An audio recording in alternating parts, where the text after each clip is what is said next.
नमक में सोडियम होता है। उसमें दो चीज़ें होती हैं, क्लोरीन और सोडियम। तो हाँ, कैरोसिन, ठीक है। अब देखो, भूमंडलीकृत विश्व का बनना। भूमंडलीकृत विश्व का बनना मतलब क्या है? दुनिया में हम देखेंगे अंतर्राष्ट्रीय लेवल पर देशों का बनना। क्या बनेंगे? देश बनेंगे। परिचय देखेंगे। वैश्विक दुनिया के निर्माण का एक लंबा इतिहास रहा है। व्यापार का, प्रवास का, काम की तलाश में लोगों का, पूंजी की आवाजाही का और बहुत कुछ। ऐसे ही हम आज हमारे जीवन में वैश्विक अंतर संबंध का मतलब होता है एक देश का दूसरे देश के साथ संबंध होना। नाटकीय और दृश्य संकेतों के बारे में सोचते हैं हम। उन चरणों को समझने की आवश्यकता है जिनके माध्यम से यह दुनिया जिसमें हम रहते हैं उभरा है। अब देखेंगे प्राचीन काल की बात करेंगे। यात्री, व्यापारी, पुजारी, तीर्थ यात्रियों ने जाना अवसर और आध्यात्मिक पूर्ति के लिए उत्पीड़न से बचने के लिए विशाल दूरी वे अपने साथ सामान, पैसा, मूल्य, कौशल, विचार, आविष्कार, यहाँ तक कि रोगाणु और बीमारियों से लड़ने के लिए कुछ दवाइयाँ भी लाते थे। 3000 BC पूर्व की बात करें तो सक्रिय तट व्यापार ने सिंधु घाटी यानी कि IBC सिविलाइजेशन जो थी का वर्तमान पश्चिमी एशिया के साथ जोड़ा। पश्चिम एशिया यानी कि पश्चिम वाला हिस्सा, इंडिया के पश्चिम में गुजरात है। गुजरात के ऊपर जाएंगे पाकिस्तान वाले एरिया में हमें पूरी IBC सिविलाइजेशन मिली थी ना अखिल? IBC सिविलाइजेशन हमें पाकिस्तान में मिली है ना। अब देखेंगे रेशम मार्ग ने चीन को पश्चिम से जोड़ा। भोजन ने अमेरिका से यूरोप और एशिया की यात्रा। नूडल्स चीन ने इटली की यात्रा करते हुए स्पैगेटी बना दिया। यूरोपीय विजेता अमेरिका में चेचक के रोगाणु ले गए। एक बार प्रस्तुत किए जाने वाले महाद्वीप में गहरे फैल गए। क्या हो गए? गहरे फैल गए। ये क्या कह रहे हैं पता है? ये बता रहे हैं कि क्या क्या चीज़ कहाँ से गई। जैसे आलू हमारे पास पुर्तगाल से आया, मिर्ची आई, शिमला मिर्ची आई, गोभी आई, ये सारी चीज़ें हमारे पास दूसरे देश से आई। क्यों आई? क्योंकि एक जगह से दूसरी जगह गए ना हम, उस वजह से आई है। वैश्विक कृषि अर्थव्यवस्था का विकास। ब्रिटिश मांगों को पूरा करने के लिए रूस, अमेरिका, ऑस्ट्रेलिया खाद्य उत्पादन का विस्तार। ब्रिटिश में कॉर्न लॉ लागू होना। कॉर्न मतलब मक्के का कानून बनना। उद्योगपतियों और शहरी निवासियों ने सरकार को कॉर्न लॉ को ख़त्म करने के लिए मजबूर किया। टेक्नोलॉजिकल जैसे रेलवे, स्टीम शिप। और स्टीम शिप का मतलब पता है क्या है? स्टीम से चलने वाले इंजन, जैसे कि किसका बोट का इंजन है, उससे चल रहा है स्टीम से। स्टीम मतलब गर्मी से, भाप से, ठीक है। टेलीग्राफ ने वैश्वीकरण में महत्वपूर्ण भूमिका निभाई। यूरोप ने अफ्रीका, एशिया को औपनिवेशिक के रूप में जीत लिया। भारत से गिरमिटिया श्रमिकों का पलायन हुआ। अंतर युद्ध अर्थव्यवस्था। दो विश्वों के बीच युद्ध देखेंगे। प्रथम विश्व युद्ध ने अमेरिका को कर्जदार की बजाय कर्जा दाता में बदल दिया। यानी कि कर्ज लेने वाला बनना चाहिए था, लेकिन अब वो कर्ज दे रहा है। क्या कर रहा है? दे रहा है, यानी कि मजबूत बना दिया। एक मिनट पढ़ने दो। प्रथम विश्व युद्ध ने अमेरिका को कर्जदार की बजाय कर्जदाता, अच्छा नहीं, देने वाला बना दिया। दाता का मतलब पता है कौन होता है? देने वाला। दाता लिखा है ना पीछे, तो देने वाला होता है। कर्जदार का मतलब हमने पैसा ले लिया है। मतलब बनना ये चाहिए था कि अमेरिका उस टाइम पे कर्जदार बनना चाहिए, लेकिन उसने कर्ज देना स्टार्ट कर दिया प्रथम विश्व युद्ध के बाद। प्रथम विश्व युद्ध कब हुआ था? 1917 से 1914 से लेकर के 1919 तक, 17 तक, हाँ 18 तक हुआ था। 1919 तक हुआ। तो उस बीच में क्या है, ये वहाँ पे इमर्ज हो रहा था एक सुपर पावर बनने के लिए। इमर्ज हो रहा था ना उस टाइम पे। 1717 में क्या हुआ था? डिसइंटीग्रेशन ऑफ द रशिया हुआ था ना।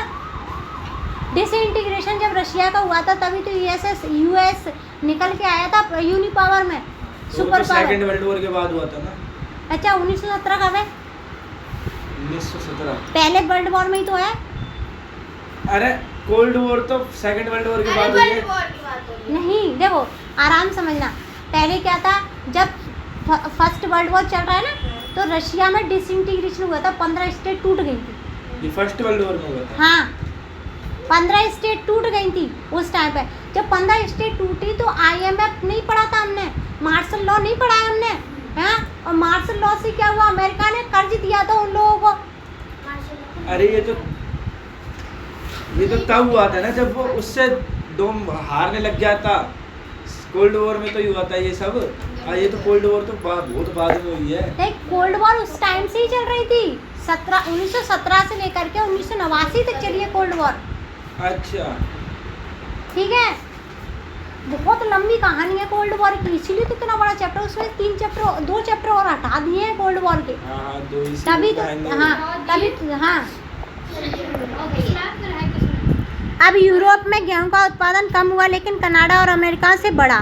बड़े पैमाने पर उत्पादन और खपत का उदय हुआ, यानी कि बड़े पैमाने पर खपत बढ़ गई। खपत का मतलब क्या था कि यहाँ पे पैसा जो सामान था वो ज़्यादा बढ़ा।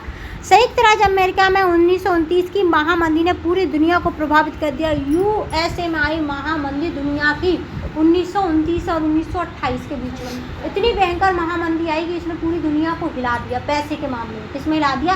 जैसे आज के टाइम पे सारी चीज़ें महंगी हो रही है ना, ये महामंदी के संकेत हैं। भारत का निर्यात और आयात गिरा, जिससे किसानों को सबसे ज़्यादा नुकसान हुआ। भारतीय शहरों में औपनिवेशिकवाद बढ़ गया। औपनिवेशिकवाद मतलब गुलामी और बढ़ गई। क्या हो गई? गुलामी और बढ़ गई। संयुक्त राज्य अमेरिका और सोवियत संघ विश्व शक्ति के रूप में निकल के आए। देखो 2 निकल के आए, एक तो यूएस निकल के आए, एक यूएसएसआर निकल के आ रहा है। आराम से इधर सुन लो अकेले इधर देखो, एक यूएस और एक यूएसएसआर। फर्स्ट वर्ल्ड वॉर के बाद 2 पावर निकल के आई। 2 पावर, इसके पास एक के पास कैपिटलिस्टलिज्म और एक सोशलिज्म लेके आएगी। सोशलिज्म किसके पास होगा? यूएसएसआर के पास। और यूएस के पास होगा पूंजीवादी अर्थव्यवस्था। किसके पास हुई? पूंजीवाद। ब्रिटेन वुड्स सम्मेलन ने अंतर्राष्ट्रीय मुद्रा कोष IMF और विश्व बैंक की स्थापना कर दी। आ गया IMF और आया क्या है? और एशिया और अफ्रीका देशों का उपनिवेशीकरण और स्वतंत्रता। G77 का गठन हुआ, जिससे नई अर्थव्यवस्था वो आर्थिक विश्व व्यवस्था की मांग। वुड्स क्या है? ब्रिटेन वुड्स प्रणाली का अंत और बहुराष्ट्रीय कंपनियों की शुरुआत होगी। वैश्वीकरण, ग्लोबलाइजेशन आ गया पूरी दुनिया में। अब पढ़ेंगे भूमंडलीकरण। क्या है? भूमंडलीकरण। भूमंडलीकरण का अर्थ तोड़ेंगे भूमंडली, यानी कि भूमि के एक मंडल के रूप में या ग्रुप के रूप में बन के आना, उसे बोलते हैं भूमंडलीकरण। ठीक है। अब देखेंगे दुनिया भर में आर्थिक, सांस्कृतिक और राजनीतिक, धार्मिक और सामाजिक प्रणालियों का एकीकरण। सारी चीज़ें जुड़ गई। इसका मतलब है कि वस्तुओं, सेवाएं, पूंजी और श्रम का व्यापार दुनिया भर में किया जाता है। देश के बीच सूचना और शोध के परिणाम असली में प्रभावित होते हैं। रेशम मार्ग सिल्क रूट होता, जहाँ से हम सिल्क रूट का मतलब क्या है? जहाँ से हम सिल्क का सामान लेके जाएंगे, सिल्क का सामान लेके आएंगे। ठीक है। एक ऐतिहासिक व्यापार मार्ग था जो दूसरी शताब्दी, यानी कि दूसरी शताब्दी से लेकर के 14वीं शताब्दी तक रहा था।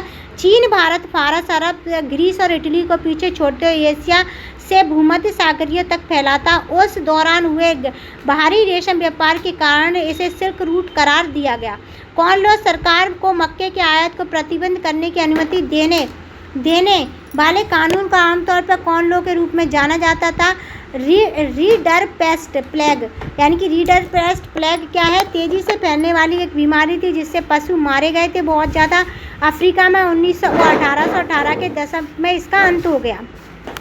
ब्रिटिश वुड्स संस्था की बात करेंगे। अंतर्राष्ट्रीय मुद्रा कोष, जिसे IMF, नमस्ते बेटा, IMF बोलते हैं। क्या? इंटरनेशनल मॉनिटरिंग फंड जिसका नाम है।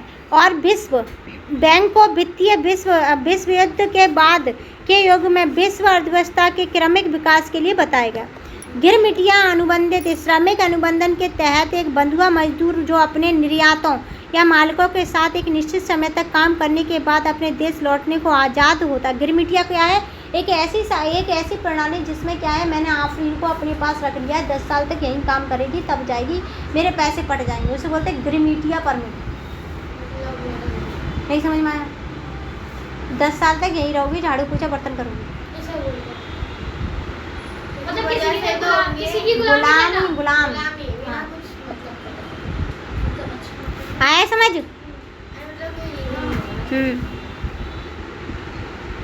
गिरमिटिया हो गया।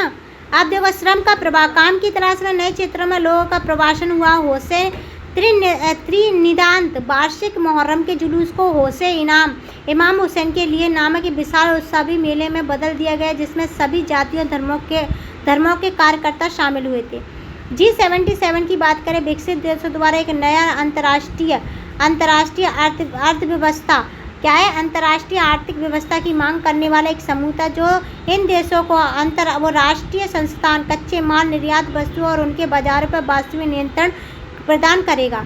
वीटो एक ऐसी कानून, अच्छा वीटो तो पता होगा, वीटो नहीं पता? एक ऐसी पावर जिसके बिना अगर मैंने बोला ना तो ना ही है, वो उसे हाँ कोई नहीं कर सकता।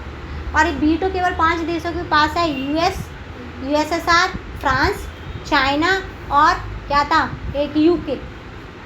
5 देशों के पास वीटो एक ऐसी ताकत जिनसे अगर मैंने दुनिया में कह दिया कि ये काम होगा तो होगा, अगर मैंने मना कर दी तो किसी के बाप में दम नहीं है कि वो ये काम करवा सकता। America, Russia, China, America, Russia क्या होता है पता है? टैरिफ क्या है? टैरिफ है टैक्स। क्या है? टैक्स, ठीक है। अब विनिमय दर क्या होती है? जब हम एक सामान को दूसरे सामान से बदलते हैं तो जो पैसा लगता है उसे बोलते हैं विनिमय दर। आगे समझ? अब तुम्हारे चैप्टर ख़त्म हो गया। कोई डाउट डिस्कशन करना हो